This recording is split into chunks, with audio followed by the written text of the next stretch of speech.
Señoras y señores, bienvenidos, muy buenas noches. Gracias por acompañarnos. Esto es La Silla Roja, abierta al diálogo, a la crítica, al análisis, a la reflexión. Sean todos ustedes bienvenidos, muchas gracias.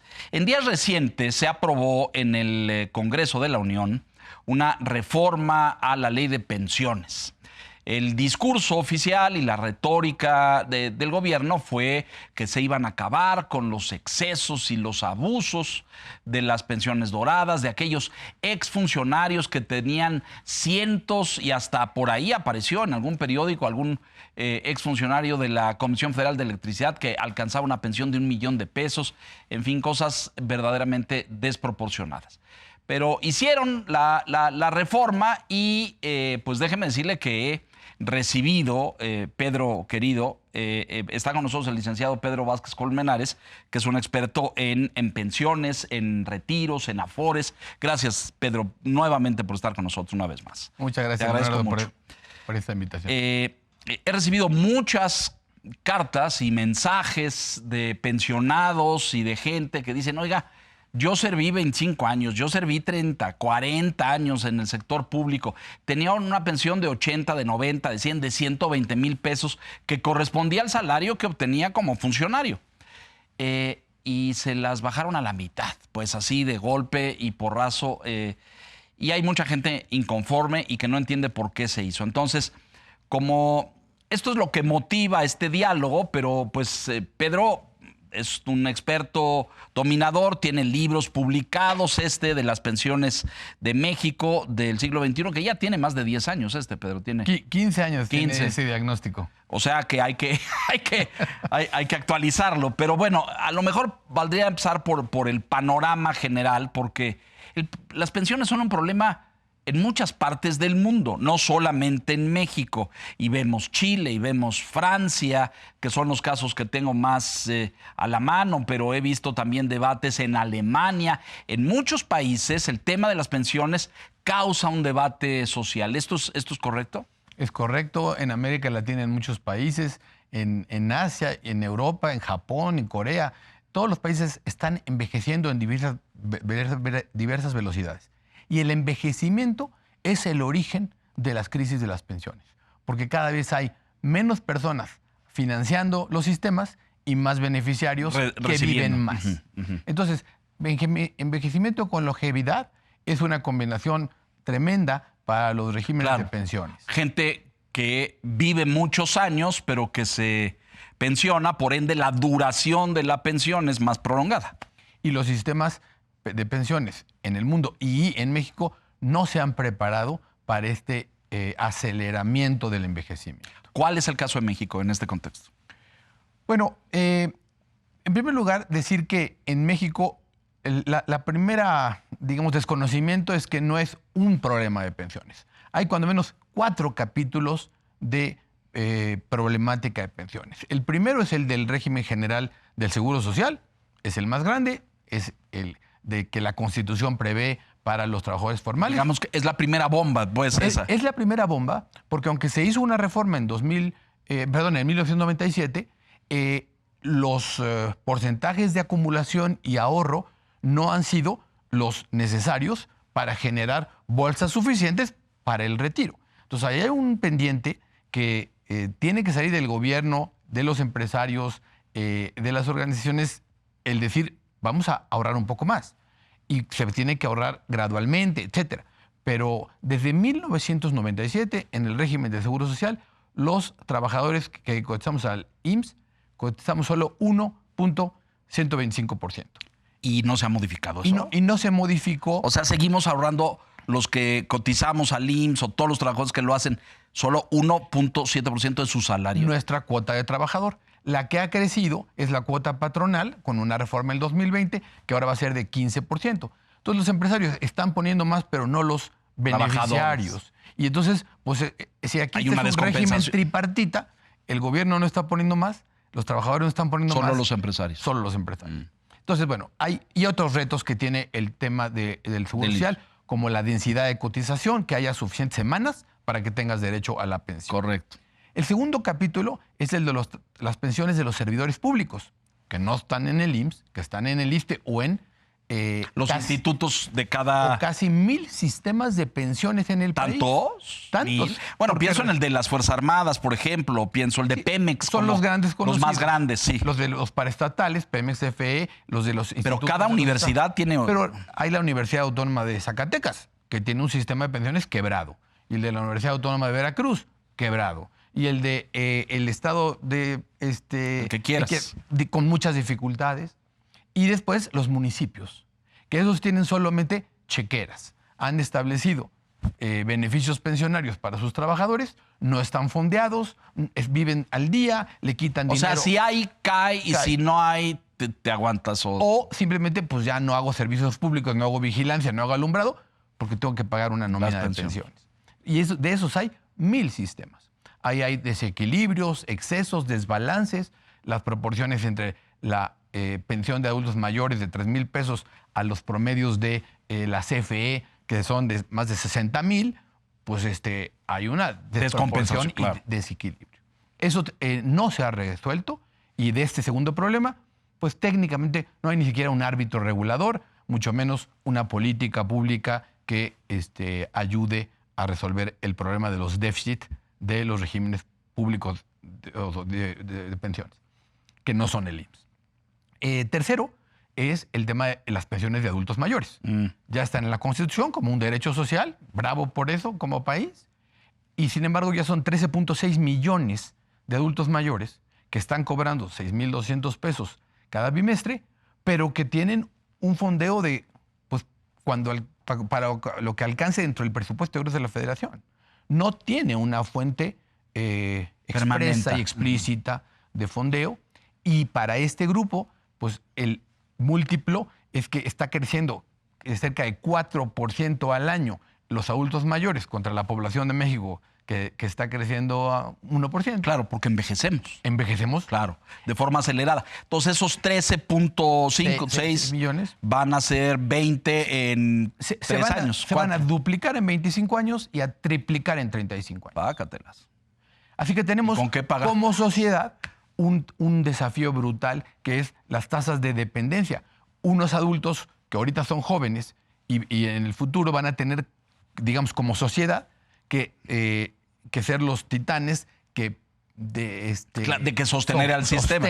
Claro, entonces, a ver, niños. Primera bomba, el IMSS y su propio sistema. Segundo, el ISSSTE y todos los servidores públicos o los funcionarios en públicos. En los 3 niveles de gobierno. Con foco y atención crítica en los municipios. Ahí hay problema, porque eso no llegan al ISSSTE, ¿o sí llegan? No. Esos están abandonados. Son independientes. Los terceros es esta de adultos mayores, recientemente creada en los últimos 7 años por el morenismo, ¿no? Esa pensión de adultos mayores que hoy tiene 13.6 millones de afiliados y que se va a duplicar en 25. Sí.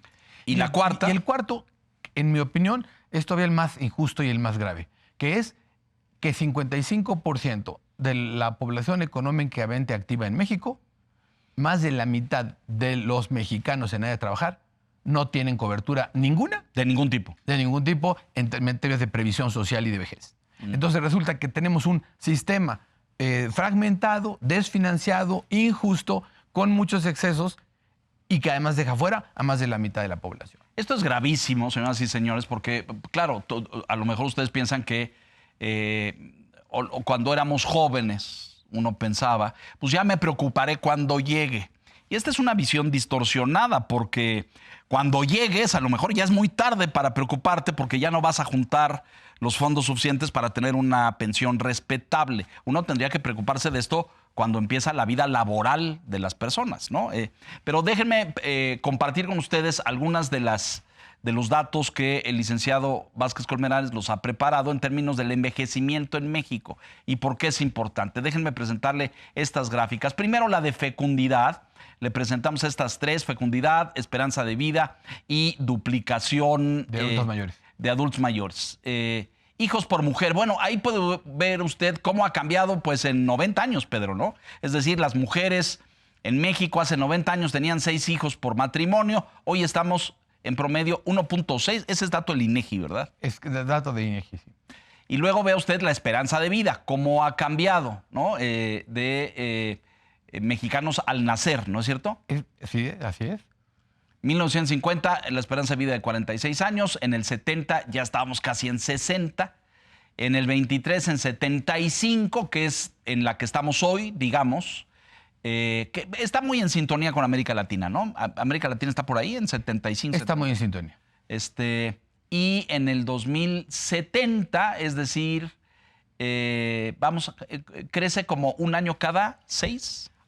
Casi un año cada 6 años está creciendo la esperanza de vida. Entonces, toda la población va a tener que ser sostenida, educada, atendida en salud y cuidada, infraestructura protegida. y cuidada y servicios, un año muy rápido. Por eso es que esto es impactante en términos de políticas públicas. Y vea usted cómo ha sucedido en otros países. Explícanos esto de la duplicación, Pedro, por favor. En Suecia, en Francia. Otros países en otros países más envejecidos que México, por ejemplo Suecia, tardó 86 años en duplicar la última vez sus adultos mayores. Francia, que también es un país con alto envejecimiento y que tiene muchos problemas sociales y financieros para sostener su seguridad social, tardó 115 años en duplicar sus adultos mayores la última vez. Sí, su tasa de natalidad es mucho más baja, ¿no? Es mucho más baja. América Latina, que todavía tiene tasas de fecundidad altas, va a duplicar en 25 años muy rápido sus adultos mayores, pero México lo va a triplicar en 35 años. Impresionante. Entonces, así que, pero el tema es que, aunque el CONAPO, el Consejo Nacional de Población, tiene el mandato legal de promover que este escenario impacte las políticas públicas, pues no todas las políticas públicas están siendo sensibles a un tema. No, pues sí, te creo. ¿Por qué es delicado esto? Yo creo que vale la pena explicarlo por lo que acaba de explicar. Es decir, en muy pocos años vamos a tener más adultos mayores y menos población económicamente activa cuya contribución pague las pensiones. ¿Lo entiendo correctamente? Correctamente. El famoso bono demográfico se está agotando, es decir, esta etapa en la que tuvimos relativamente a los adultos mayores mucho crecimiento de jóvenes y niños que no van a sostener. Eso ya llegó a su meseta y va para abajo. A su meseta, ¿no? Y de hecho hay una lámina que también lo explica sobre el tema de cómo se están ponderando los adultos mayores contra los niños. Ahí está lo que los demógrafos llaman el año de relevo. ¿Qué es esto? El año de relevo es el momento en que la población de 60 o más supera a la población de niños. ¿Y eso va a pasar? Y eso ya va a pasar anunciado. Ay, es muy pronto, seguro, es en 8 años. Dentro del pasado mañana, en el 2034, ya va a pasar eso en México. Es decir, vamos a tener más adultos mayores que niños y jóvenes. Que niños que cuidar.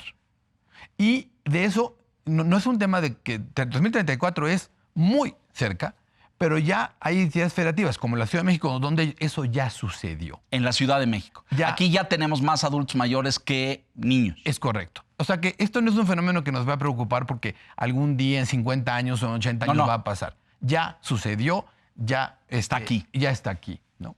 Sí. Razón de soporte, explícanos esto. Adultos activos, que esto que es lo que tú señalabas. Exactamente. ¿Sí? Los que pagan con su salario y sus contribuciones a los sistemas sociales para que los adultos mayores tengan pensiones. Y esas pagan doble, porque pagan con sus contribuciones e impuestos para que el gobierno haga cosas. Pero también pagan como familias con su ingreso disponible para hacerle frente a el cuidado de sus niños o ancianos. De tal suerte que hay la carga social del envejecimiento está anunciada y va a ser más carga sobre menos mexicanos a partir de ahorita, que ya ha caído. O sea, en el 97, ese 12.8 significa que eran adultos activos que contribuían a las pensiones. Y conforme avanzan los años, cada vez son menos por el envejecimiento. Menos personas que están o que estarán teniendo que contribuir como colectividad social a los cuidados de niños y ancianos. Ahora, si vemos esta tercera, que es el gasto social en pensiones, con toda claridad observamos que en proporción del Producto Interno Bruto, del PIB, pues hemos ido creciendo. Y también en el presupuesto de egresos de la Federación, ¿no es cierto? Es correcto. Son datos de la OECD que publicó un reporte general de pensiones en el mundo y comparativamente México gastaba en términos de protección social una tercera parte de lo que el promedio de los países de la OECD gasta. Entonces tenemos Y mientras allá se gastaba el 21% del Producto Interno Bruto, en México apenas el 7%, ¿no? El 7% del PIB. Y del presupuesto nacional ha crecido de 9% al inicio del siglo en lo que se gastaba en pensiones y terminaremos esta administración en 30% del presupuesto de egresos de la Federación. Es altísimo, ¿no? Un tercio del presupuesto total se va a ir en pensiones. ¿Cómo estamos en relación con otros países, por ejemplo? Pues hay países que tienen, por ejemplo, los países nórdicos tienen proporciones mayores de eso. ¿Qué es esto? Nada más que una base fiscal para pagarlo. Sí, gigantesca. Si nosotros tenemos una base fiscal de 14% del PIB, allá lo tienen de 40% del PIB. Entonces tienen con qué hacerle frente a esta necesidad. Y bueno, pues si viéramos los datos del 2026, como ya pensiones es una gangrena financiera sobre el presupuesto, claro. Veríamos cómo ya el tamaño que es esta, ¿no? Pensiones en el 2026. Es esta. Sí. El país va a gastar 2.3 billones de pesos en pensiones contributivas y no contributivas. Es decir, la de los sistemas de pensiones y las de los adultos mayores. Eso equivale a 23% del gasto total del PEF o 32% del gasto programable. ¿Qué es el gasto programable? Es lo que el gobierno sí puede gastar. Exacto. Porque de cada 100 pesos que está en el presupuesto, una parte es deuda, pues se va a pagar en deuda. Sí. Y otra parte es participaciones a los estados. O sea, no es dinero federal. Fíjate, ahí en los comparativos, para que tengamos una proporción, ¿esto es mucho o es poco? Bueno, pues corrígeme, pero hoy casi el 20% del presupuesto de egresos de la Federación, ¿no? Es 23%. Sí. 23. Bueno, ahí. Y 32% de lo que realmente gasta el gobierno en bienes y servicios. 100% del IVA. ¿Esto equivale? 2.3 billones son 100% de sumados el IVA y el IEPS. Pácate. El impuesto especial sobre producción y servicio de las gasolinas y el diésel. El 75% del ISR, que es el impuesto sobre la renta. Sí. 136% de endeudamiento neto anual. Explícame eso. El presupuesto prevé pagar este año 1.7 billones en deuda. En servicio de la deuda. Entonces se van a pagar 36% más en pensiones que en deuda. Podríamos incluso decir que todo el endeudamiento se está yendo a pagar pensiones. Aunque técnicamente no es así en la tubería presupuestal, pero en proporciones ya estamos pagando 36% más de pensiones este año, y son crecientes, que el endeudamiento. Pero mire, o 50% más que los activos. Brutal, brutal. Y cuando lo comparo ahí con educación o con salud, Pedro, me voy de espaldas, porque las pensiones ya este año, ¿no? En el 2026, nos van a costar más que todo lo que el gobierno gasta en educación y más que todo lo que gasta en salud, ¿correcto? Es correcto, es correcto. Esa es la dimensión de tener un gasto en pensiones que lo único que va a pasar seguro es que va a crecer. ¿Por qué? Porque nos vamos a envejecer. ¿Y quién lo va a pagar? Una base social, una base demográfica y una base fiscal. Que se está haciendo más chiquita. Que se está reduciendo. Entonces, pues es la tormenta perfecta. No es algo que como sociedad tenemos que decir, bueno, eso de pensiones algún día va a llegar y que alguien lo resuelva. Sí. Como sucedió muchos años, sí, yo creo. Este es un tema del presente. Es una crisis y un reto fiscal y social de hoy. Y tenemos como sociedad pendiente una reforma estructural a nuestra seguridad social. Bueno, lo que se acaba de hacer una, pero ya te voy a preguntar en un momento más cómo salió esa y cómo quedó esa, porque, pues como decía al principio, hay mucha gente inconforme que la afectaron y yo no creo que resuelvan mucho con eso. Pero mire, para darle el comparativo de estos 4 rubros de los que hablaba Pedro hace un momento, el IMSS y otros sistemas. El IMSS tiene 69 millones de cuentas individuales, es decir, de ahorradores en las Afores hay 69 millones. Y de los cuales están cotizando hoy activos casi 24 millones de cotizantes. Una tercera parte. Una tercera parte, los demás son cuentas inactivas. Pero hay una agenda en el tema del IMSS de que esas contribuciones sean mejores, que generen más rendimientos, como ya generan. Hoy las Afores es un dato que la gente no tiene muy preciso, pero es relevante. Del total del monto acumulado de 23% del PIB en las Afores, ya más de la mitad es de intereses, es de rendimiento. Es de lo que ha generado. Ya se generó en las Afores más rendimiento que el capital original. Original. Eso es bueno, pero sin embargo no va a dar para dar no va a alcanzar suficientemente dignas. Entonces hay un tema de ahorro voluntario, de promover, etcétera, incluso de revisar el régimen de jubilaciones y pensiones del propio Seguro Social, que aunque se le hizo una reforma en años pasados, pues sigue siendo un peso fiscal de 2 billones de pesos. Es el pasivo actuarial, es decir, es el valor de los cheques que va a haber que pagarle al régimen de jubilaciones de los empleados del Seguro Social. Entonces, son temas importantes que están en ese primer capítulo. Híjole, muy serio para usted que nos hace el favor de vernos, pero yo sé que a lo mejor pueden ser datos muy técnicos en muchos sentidos y eso, pero vea usted esta gráfica, que son las pensiones en México del año pasado en adelante, ¿no? Y de cómo hay este desplazamiento. Hoy gastamos más en pensiones de lo que se gasta en salud, decíamos, de lo que se gasta en educación y sin duda de lo que se gasta en infraestructura, ¿no? Y considerando que en los últimos años en este país hubo obras de infraestructura muy importantes, no vamos a discutir de su utilidad y eficiencia como el AIFA o la refinería o el Tren Maya, pero incluso el gasto de todo eso reflejado ahí en el rubro de infraestructura no llega a pensiones, Pedro. Sí, repetir que esto ya no es un problema que algún día vamos a tener. Ya está aquí. Ya está aquí, está construido ya en la arquitectura financiera del gobierno federal y de los estados, porque pues hay, digamos, fotografías parecidas en los estados y municipios y las universidades autónomas. Ya están comiéndose el gasto sustantivo para poder sostener una nómina de pensiones que además se dio fuera de la Seguridad Social. Fue un arreglo laboral entre dos partes, pero nadie resolvió de dónde se iba a pagar en el futuro.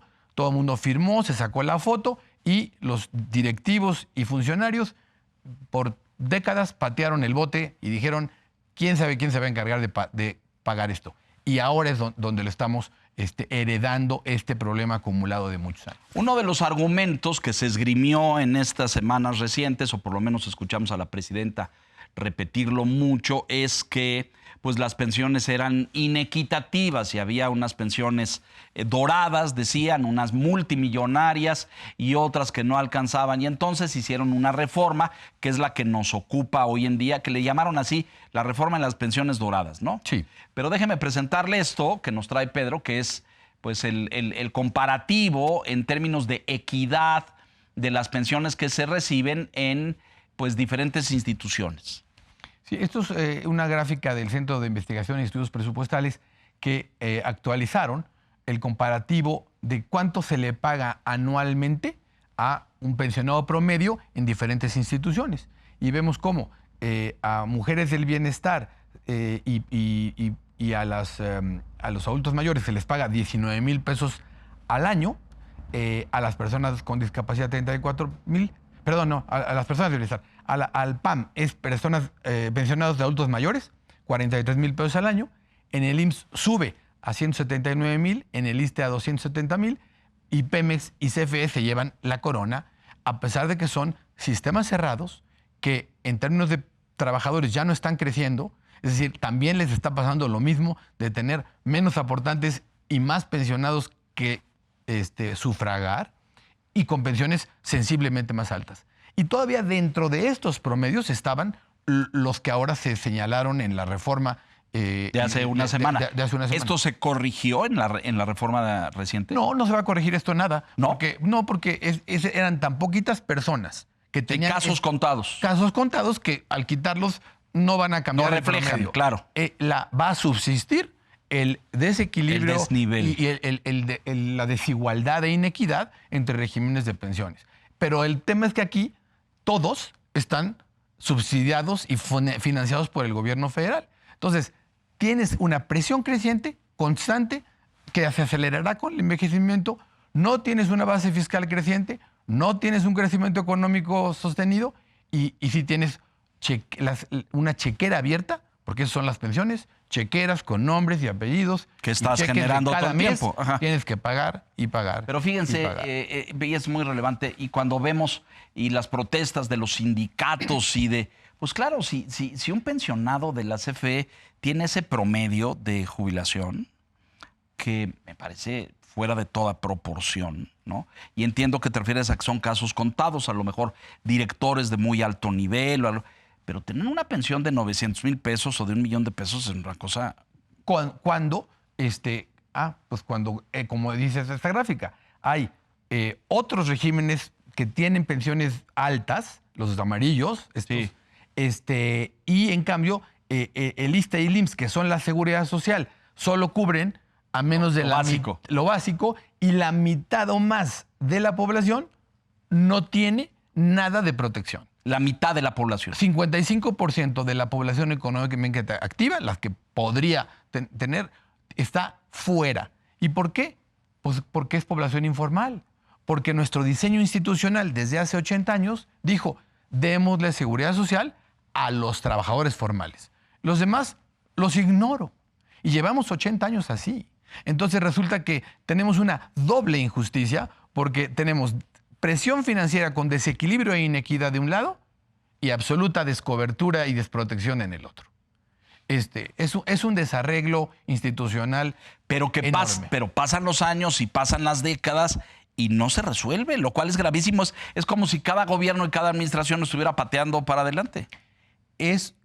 Para decirlo con mucha claridad, el problema de las pensiones en México y en el mundo es una gangrena. Si no la atiendes lo antes posible, la solución y la alternativa va a ser peor. Miren ustedes esta gráfica comparativa de México en relación con otros países de la OCDE, de la Organización de Cooperación y Desarrollo Económico. Y estamos ahí, nosotros, a mitad de la tabla está la OCDE, ¿no? Los mejores sistemas de pensiones son los que están a la izquierda, corrígeme. Sí, correcto. Son Francia, Dinamarca, Bélgica, en fin, los europeos. Noruega aparece ahí, Alemania. Le invierten muchísimo gasto público como proporción de su Producto Interno Bruto a los países desarrollados, a la protección social. México, en cambio, es de todos los países miembros de la OCDE el que menos invierte en protección social. Pues claro, si tenemos a la mitad de la población sin cobertura... Sí, en la informalidad. Pues ya de entrada, qué comodidad, pero también qué injusticia. Entonces, resulta que sí es clave referir que el problema nos debería tener muy ocupados, no solo porque ya es una presión fiscal de 33% del presupuesto del gasto programable, sino porque además es totalmente insuficiente. No alcanza. No alcanza para cubrir a los 33 millones de trabajadores que no tienen cobertura de previsión social. Gravísima es esta gráfica. Estamos ahí no solamente en pésimo lugar, sino, pues como dices, el que menos aporta, ¿no? Para la protección de la pensión de los trabajadores. Señor. Sí, y bueno, pues hay mucho que hacer. Hay muchas reformas, digamos, en esta agenda de las pensiones que pueden ser muy importantes. Contestando tu referencia a la reforma constitucional del artículo 127 que se dio en este mes de marzo, la verdad es que pues es una acción en la dirección correcta porque no hay mucha manera de justificar esos picos de privilegio. Sí. El problema es si esa es la agenda que tenemos que tener o hay mucho más. Porque porque lo que estás diciendo, estamos atendiendo un problemita. Pero el problema es mucho mayor, según. Es un problema necesario de atender y es vistoso, pero si lo vemos en proporción del diagnóstico, la presidenta señaló que se generarían ahorros presupuestales con esta corrección por 5,000 millones de pesos. Para cualquiera que esté viendo este programa, 5,000 millones de pesos es mucho dinero. Nada más que si lo comparamos con el presupuesto contra los 2.3 billones del no gasto, es nada. Son 24 horas de gasto público. De pensiones. Entonces resulta que se hizo una reforma constitucional y vamos a mejorar un día en el año. Bienvenido, pero también falta el resto de la Falta agenda. mucho más. Déjenos hacer una pausa y déjenos ir a mensajes para poder hacer una reflexión profunda de esta reciente reforma, porque aparentemente solo corrige de forma cosmética o estética pues algunos piquitos, pero no resuelve problemas. Y también creo, pero te lo voy a preguntar ahora, que hay mucha gente afectada injustificadamente, ¿no? Porque pues a lo mejor un servidor público que fue un director o director de área o director general 40 años, pues merecería sus 100,000 pesos de pensión o sus 120,000 pesos de pensión. Y como rebasa lo que en el gobierno pensaron que era muy ostentoso o muy visible, pues lo cepillaron, pero... Sí, con un rasero general. Mensajes, volvemos.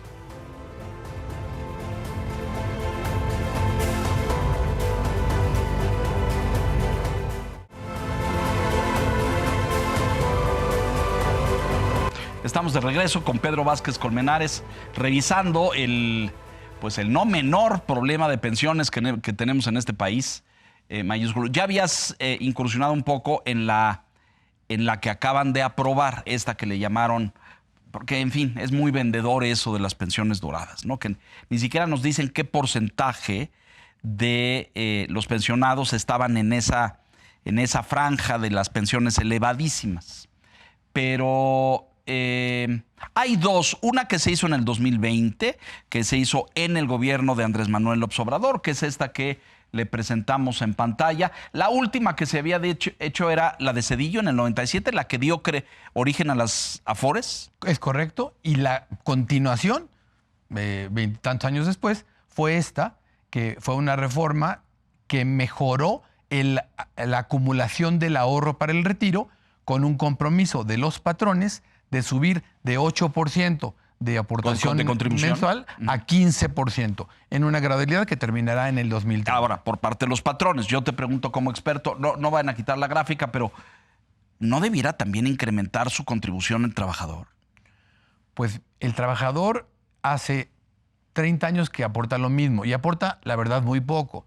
Porque si a cualquiera de nosotros con sentido común nos dicen, oye, ¿a ti te gustaría tener una pensión cercana al 100% de tu sueldo o el 100%, pero ahorrando nada más el 1%? Pues no da, va a ¿no? decir, híjole, pues no me cotorres, no va a alcanzar. Claro. Y eso es lo que está pasando.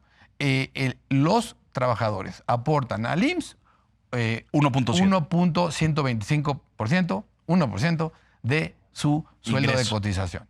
Eso no es suficiente para un ahorro relevante. Okay. El argumento de esta en el 2020 fue que los patrones, los empresarios, aumentaron la contribución, la aportación de 8 a 15%. Y esa es la que está registrada ahí. Esa gráfica lo que señala es que hasta el 2019 estábamos más o menos, del lado izquierdo, al nivel de tasas de reemplazo, es decir, valor de la pensión contra el sueldo último, de más o menos Chile, que eran como de 30%. Correcto. Con la reforma se mejoró la acumulación porque hay más dinero cada mes en las Afores. Ajá. Y entonces pasamos a la columna roja, que ya elevó por encima del 50% y por encima de la media de todos los países desarrollados nuestras tasas de pensión y tasas de reemplazo se llaman, como sustituye mi sueldo por mi pensión. Pero ahí veo, fíjate, España a los 65 y luego está Grecia, me parece, a los 66. ¿Ese es año de retiro? ¿En qué año se pueden jubilar? Hay distintas edades, pero sí, ahí está el porcentaje, 65 años, 67 años. Yo destacaría que los países que dan mejores pensiones, número uno, las dan en edades arriba de los 65 años y nosotros tenemos la tentación de revisar eso cuando está creciendo la longevidad y acelerándose el envejecimiento. Creo que eso no debe de ser. Y número dos, que... Es decir, no deberíamos bajar de 65 años, ¿no? No, deberíamos hacer lo que otros países hacen, que es de vez en cuando revisar la edad de jubilación porque estamos viviendo más. Pues sí, pero yo tengo muy, muy claro el caso de Francia reciente, sí, señor, que entre Sarkozy y Macron modificaron y hubo unas revueltas sociales brutales. Los dos gobiernos tuvieron huelgas generales. Así es. En Francia porque se movió un año la edad mínima de jubilación. Entonces, bueno, es un tema sensible, es un tema Hoy ¿en social. qué edad está Francia? 67 años. Ah, 67. 67. Y le cuesta muchísimo trabajo mover un año que genera pues una, digamos, alivio para que entre todos puedan seguir pagando Para un el régimen presupuesto universal de pensiones, que aquí no tenemos.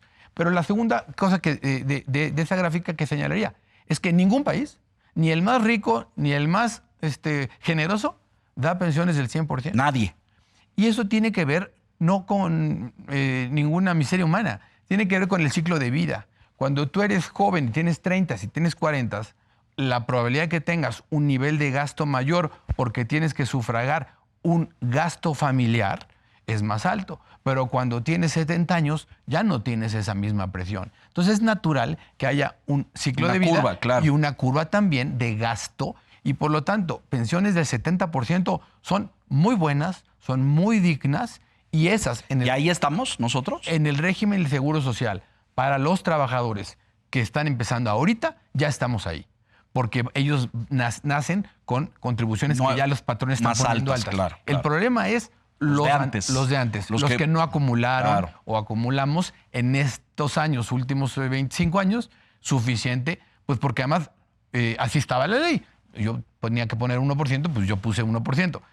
Y el patrón puso 6%, pues sí, pero no alcanzaba y nadie hizo nada. Los gobiernos difirieron esa discusión y sigue siendo vigente. La reforma que acaba de pasar, tú dices está en la dirección correcta, pero no corrige de fondo el problema. ¿Es injusta en términos de aquellos a los que con un criterio y un rasero general les redujeron al 50% sus pensiones? Para mí no es una discusión injusta porque claramente había pensiones otorgadas, quizá con cierta normatividad, pero como excepciones, no nacidas del régimen general, ni de la seguridad social, ni de el tratamiento a todos los trabajadores. Entonces, eran privilegios. Yo creo que si ahorita no tenemos dinero y hay que cuidarlo bien, y siempre hay que cuidar bien el dinero público, pues esos privilegios no se sostienen por sí mismos. Y lo que va a pasar si es una deliberación y una revisión fuerte de la legalidad de que con la Constitución puedes hacer una reforma retroactiva. Bueno, ahí está el punto. Ese es el punto de fondo. Bueno, pero eso jurídicamente no puedes legislar para atrás en el tiempo, ¿no? Es decir, no se vale hacer eso, ¿no? Ya escuché yo a muchos, porque estoy pendiente del asunto, y escuché ya a muchos constitucionalistas. Unos dicen que sí procede, otros dicen que no. Tendremos que dejar que sucedan, como yo estimo que va a pasar. Habrá juicios de amparo. Varias centenas o miles de juicios de amparo, y la Corte tendrá que resolver. Primero, si el amparo indirecto procede, en este caso contra una reforma de la Constitución. Y segundo, entrar a fondo si es que, al tema, si es que procede a haberlo hecho de esta manera.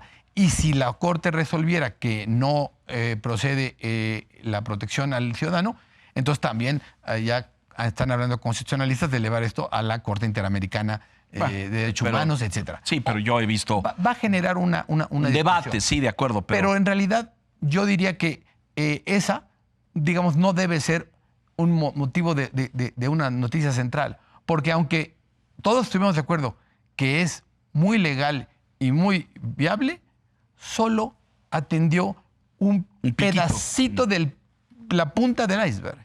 Sí, y decías, el ahorro anunciado es de 5,000 millones de pesos al año. Sí, para 2.4 billones, pues no es... Billones. Es 24 horas de las pensiones, ese sería el ahorro. Pues bienvenido, pero no nos va a solucionar la agenda estructural de las pensiones de México. Soy muy escéptico si esto llega a la Suprema Corte de Justicia, Pedro, porque pues tenemos una corte morenista, tristemente, no una corte imparcial, una corte afiliada a intereses políticos. Y pues yo veo muy difícil que si estos miles de pensionados que fueron afectados elevan su caso, se debate la constitucionalidad de hacer una reforma retroactiva o no, pues que la Corte falle a favor de estas personas. Va a haber una discusión. Yo no soy abogado y no soy constitucionalista, pero entendiendo la posición de ambas partes, lo van a tener que resolver en el seno de nuestro Poder Judicial. ¿Cómo lo han hecho otros países? Porque como tú decías al principio, bueno, yo vi Francia con unos choques, bueno, tuvimos semanas de la basura tirada en París, ¿no? Correcto. Porque había huelgas generales por este tema.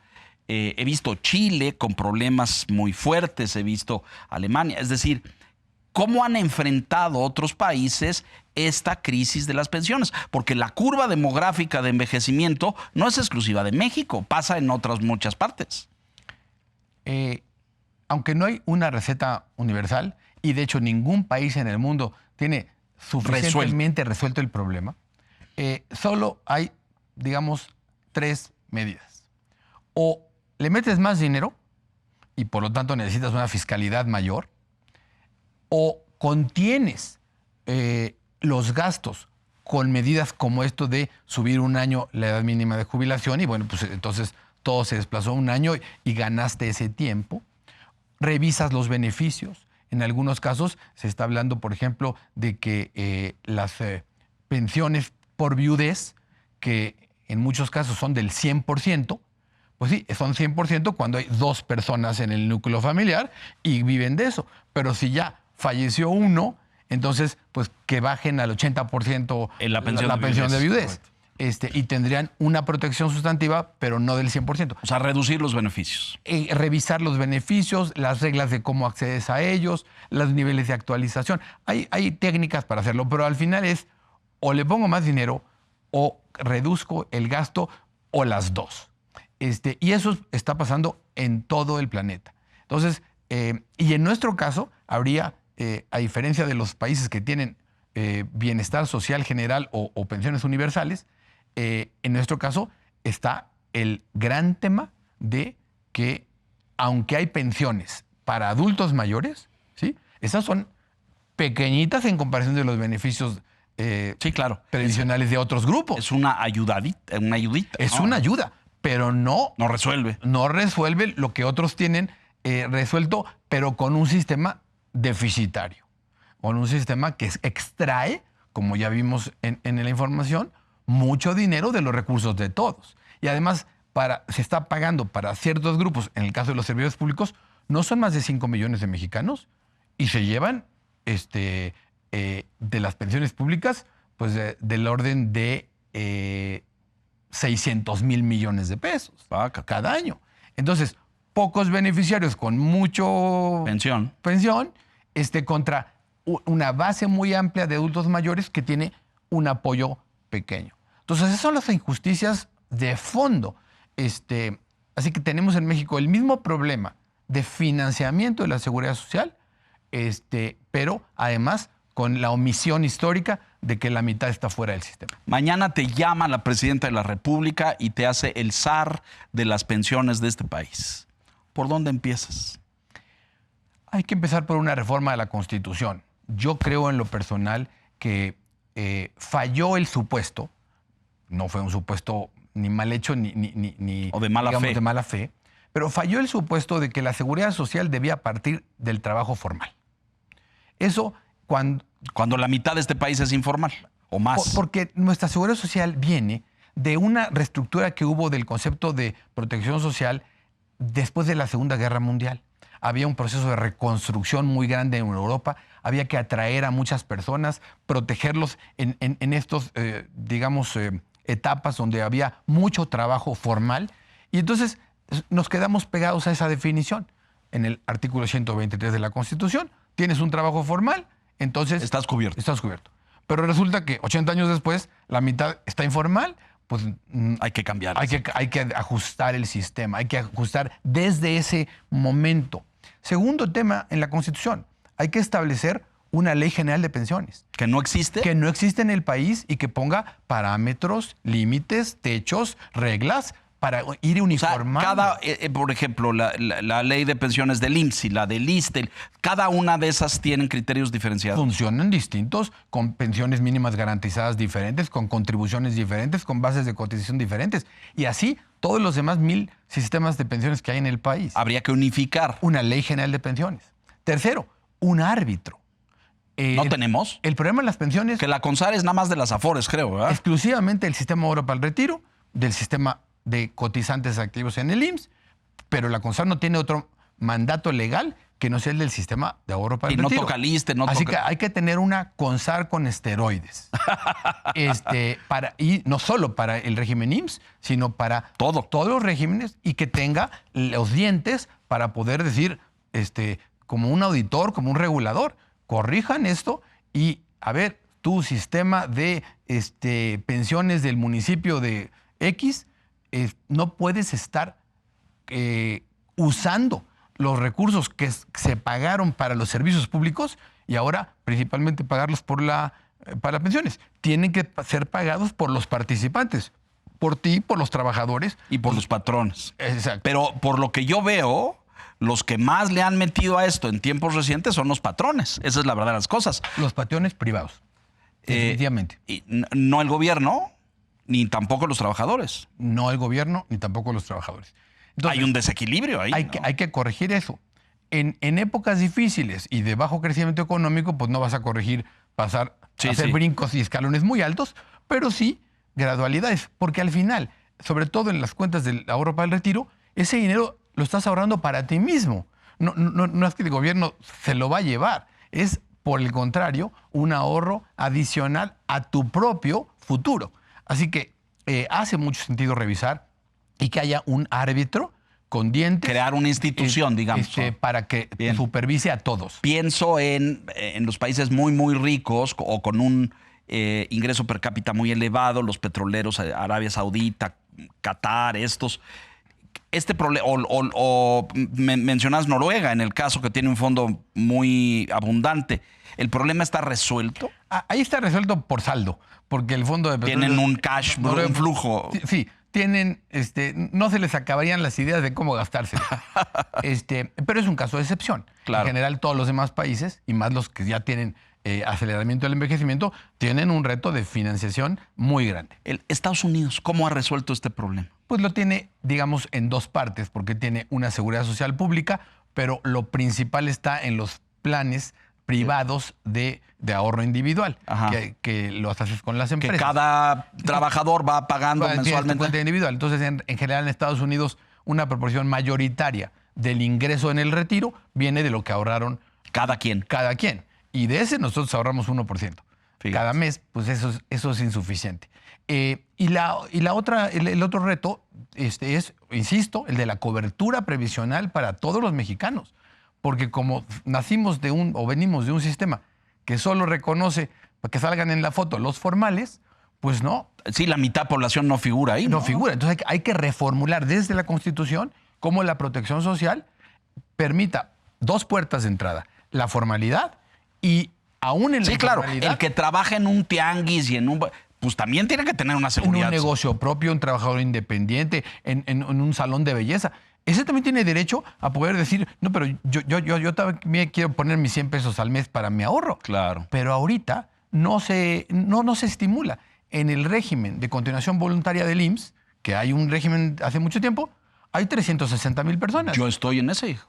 Bueno, mis semanas cotizadas como empleado llegaron al tope que llegaron, y como quiero pues juntar más para llegar a una pensión más alta en el momento que me toque, o sea, en 15 minutos, pues yo estoy en ese régimen voluntario. Tú eres de los pocos afortunados, porque si hay 60 millones en la población económicamente activa, pero solo 360,000 haciéndolo de verdad con aportación, contribuyendo, quiere decir que esa puerta no está funcionando. Pues sí, que hay que reformarla, sí, claro. No hay los incentivos.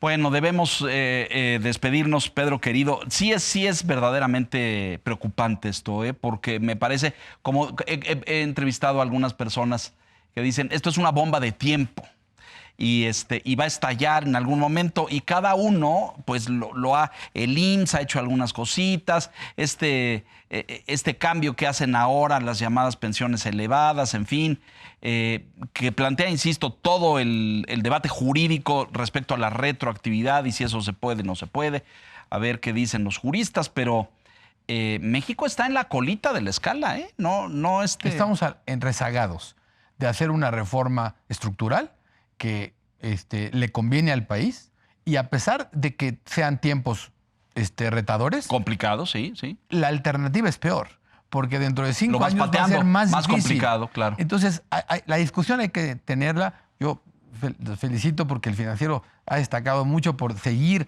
el tema de las pensiones y que sea parte de la agenda nacional y de la discusión de seguir haciendo de un mejor país. Pues sí, es la preocupación de todos.